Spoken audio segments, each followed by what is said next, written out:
Welcome to Tech Bytes and News, your daily roundup of articles featured in Hacker News. Today, we're diving into a fascinating project, a new podcast player built using a unique blend of Racket and Swift. It's called Podcatcher, and it's already available on the iOS App Store. Pretty exciting, right? Absolutely. I'm intrigued by the choice of Racket and Swift. That's not a typical combination for iOS development. What were the driving forces behind that decision? Yeah, it's a bit unconventional, but the developer, Bogdan, has a history of using this approach. He finds it fun and productive. He's refined his workflow over several projects, even adding async support to his noise framework recently, making it compatible with Swift concurrency while maintaining backward compatibility. Clever, huh? Very clever. So what makes Podcatcher stand out from the crowd?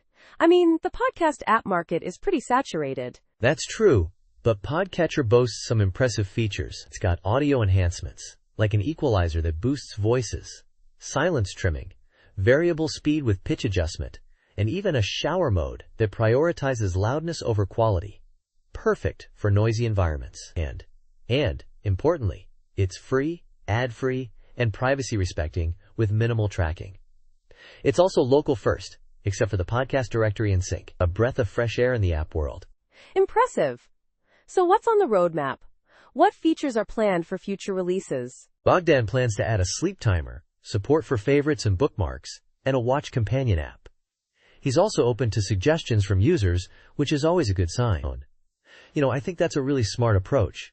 I agree. The developer's transparency and willingness to engage with the community are commendable. But one thing I noticed is the lack of cross-device sync via iCloud. Is that a significant limitation? It is a missing feature, yes. He acknowledges that. But he also mentions that he prefers a less fancy UI, which is a design choice. Personally, I think a simpler UI can be a plus for many users. It's a trade-off, I guess. Interesting. Let's talk about the technical aspects. The blog post mentions several contributions to Racket and other open-source projects that stem directly from developing this app. That's quite a feat. Exactly. The development process led to improvements in the Racket ecosystem itself. He lists several pull requests, including performance enhancements to the XML library and fixes to the HTTP library. It's a great example of how building an app can contribute back to the open-source community. Amazing. And the code breakdown is also interesting. Roughly equal lines of code in Swift and Racket, but with a significant difference in external dependencies.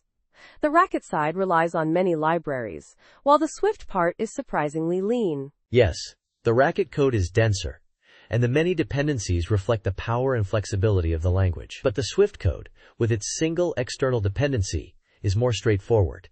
It's a testament to the strengths of both languages. The developer even mentions that the Swift code includes about 1.5K lines generated by noise, which is a pretty significant chunk. Fascinating. This project showcases a unique approach to app development and a commitment to open source. It's definitely worth checking out, especially for developers interested in Racket or unconventional development strategies. Absolutely.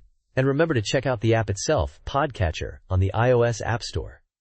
Thanks for joining us on Tech Bytes and News. We hope you enjoyed this deep dive into the world of podcast players and cross-language development. Have a great day, everyone. Goodbye. Bye-bye.